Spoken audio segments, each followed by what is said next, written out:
Today's preparation is picric acid. तो हम आज पिक्रिक एसिड बनाने वाले हैं, वो भी फिनॉल से।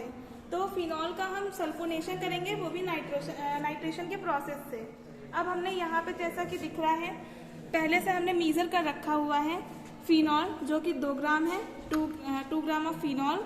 नेक्स्ट है concentrated H2SO4 of which is pre measure 3.5 ml, and the next chemical is concentrated HNO3 which is 12.5 ml pre-measured। तो अब हम बोला कि जैसे कि फिनॉल का सल्फोनेशन करेंगे नाइट्रेशन प्रोसेस से, और हम बनाएंगे पिक्रिक एसिड, वो भी अपने लैब में। अब हम सबसे पहले अपना कॉनिकल फ्लास्क लेंगे, जो कि पहले से ही वॉश किया हुआ है। उसमें अब 2 ग्राम ऑफ फिनॉल, जो कि प्री मीजर्ड रखा हुआ है, उसको हम उसमें ट्रांसफर कर देंगे, जो 100 ml के कॉनिकल फ्लास्क में। ऑलरेडी मीजर्ड जो कंसनट्रेटेड H2SO4 है, जो कि हमने 3.5 ml प्री मीजर्ड किया हुआ है, उसको भी हम इसी कॉनिकल फ्लास्क में ट्रांसफर कर देंगे, जिसमें हमने 2 ग्राम ऑफ फिनॉल ट्रांसफर किया था।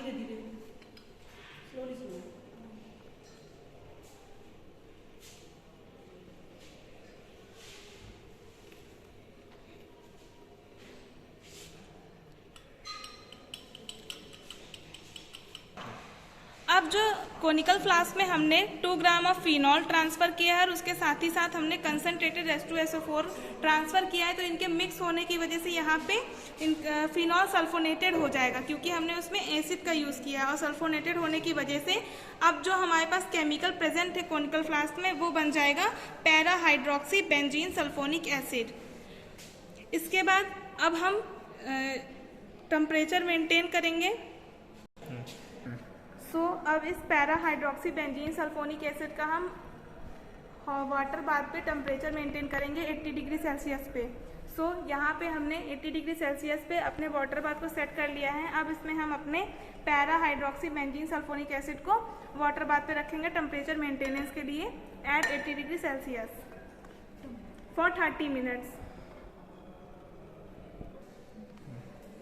अब यहाँ पे 80 डिग्री सेल्सियस पर 30 मिनट्स के लिए हॉट प्लेट पे वाटर बाथ के जरिए टेम्परेचर हम मेंटेन कर रहे हैं। लेकिन अगर टेम्परेचर डाउन होता जा रहा है, यानी टेम्परेचर ड्रॉप होगा 80 डिग्री सेल्सियस से, तो हम उसको थर्मामीटर से चेक करते जाएंगे और अपने हॉट प्लेट को ऑन करके फिर से हम टेम्परेचर मेंटेन करेंगे, क्योंकि यहाँ पे टेम्परेचर मैटर करता है सबसे ज़्यादा।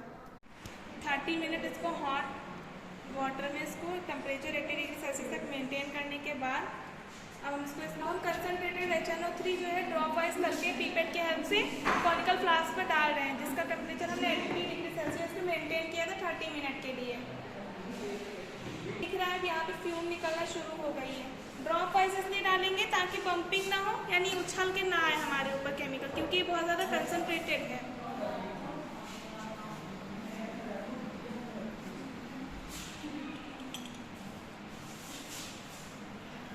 धीरे करके 12.5 ml पूरा ही ड्रॉप वाइज करके इस कॉनिकल फ्लास्क में ट्रांसफर कर देंगे।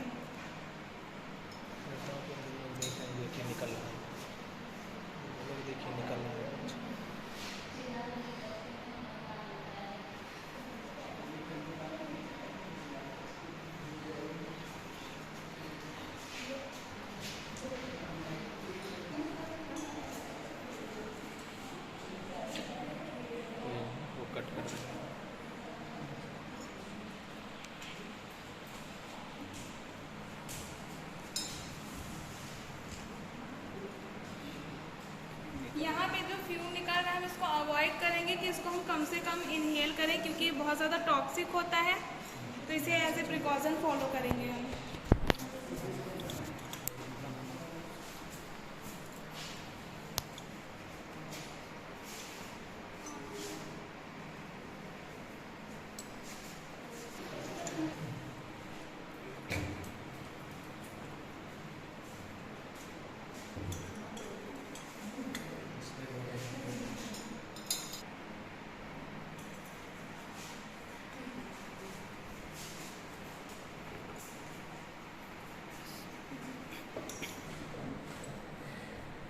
इस 100 डिग्री सेल्सियस पे वार्म वाटर में हम ये जो सोल्यूशन हमने प्रिपेयर किया था, इसको हम 2 घंटे के लिए इसमें रखेंगे और इसका टेम्परेचर मेंटेन करेंगे 100 डिग्री सेल्सियस पे। इसमें रखने के बाद हम देख रहे हैं कि इसमें गैस निकल रही है। तो ये जो फ्यूम है ये NO2 का है, यानी नाइट्रोजन डाइऑक्साइड गैस निकल रही है। इस प्रोसेस को करने के लिए हमें एयरी प्लेस लेना चाहिए, यानी खुला जगह लेना चाहिए, क्योंकि ये जो नाइट्रोजन डाइऑक्साइड गैस होती है बहुत ज़्यादा टॉक्सिक होती है और ये हमारे लिए हार्मफुल हो सकती है। और इस प्रैक्टिकल को करते टाइम हम जितना हो सके उतना अवॉइड करें कि इस गैस को हम इनहेल ना करें, इसीलिए एयरी प्लेस पे इसको करने के लिए सजेस्ट किया जाता है।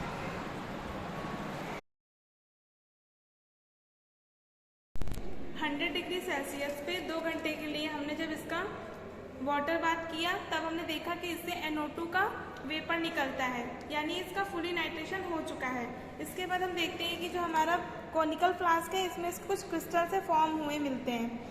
इस प्रोसेस को करने के बाद जब इससे NO2 फुली रिलीज हो जाता है, हमने यहाँ पे पहले से ही आइस बाथ रेडी कर रखा हुआ है। हम अब इसमें इस सोल्यूशन को उतनी देर तक रखेंगे कॉनिकल फ्लास्क के साथ जब तक कि इसका फुल प्रेसिपिटेशन ना हो जाए, यानी कि ये क्रिस्टल प्रेसिपिटेट फॉर्म ना कर ले। हम इसको तब तक रखेंगे। थोड़ी देर आइस बाथ में रखने के बाद हम देखते हैं कि जो कॉनिकल फ्लास्क में हमारा सोल्यूशन था उसमें क्रिस्टल से फॉर्म हो गए हैं। अब हम इन क्रिस्टल्स को पहले कोल्ड वाटर में 30 ml कोल्ड वाटर में डिज़ोल्व करेंगे, उसके बाद हम इनका फिर से रीफिल्ट्रेशन करेंगे। अब यहाँ पे हमने 30 ml pre measured cold water ले रखा है। हम इसको जो प्रेसिपिटेट फॉर्म हुआ था आइस बाथ में रखने के बाद सोल्यूशन का, हम उसमें इसको मिक्स करेंगे। वाटर मिक्स करने के बाद हम जो सोल्यूशन हमें मिलता है हम उसको फ़िल्टर पेपर की हेल्प से कुछ इस तरीके से रख करके उसका फ़िल्टर करेंगे, जिससे हमें उसके क्रिस्टल्स मिल जाएंगे।